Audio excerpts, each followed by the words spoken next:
Jadi salah satu musibah besar yang terjadi bagi umat Islam adalah diambil kembali oleh Allah para ahli ilmu, guru-guru katanya Bandung. Yang terakhir orang yang mulianya, yaitu sebagaimana yang katanya maklum, abadi dia puluh juga ka wabah Allah. Makanya dua sisi pandang.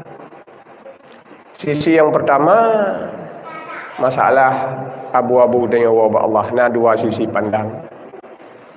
Yang pertama sekali, para ulama, ahli-ahli ilmiah, wabah Allah ini adalah musibah besar bagi kita. Ibarat kita duduk lampung, karena napanya na listrik tiba-tiba gepelin oleh Allah Ta'ala satu persatu. Ini musibah besar. Kemudian di sisi lain, dalam ilmu Allah ini yang terbaik. Karena Allah tidak pernah berbuat yang tidak baik. Allah pula yang nepegat, pula yang tekedi kepada hamba, itulah yang terbaik.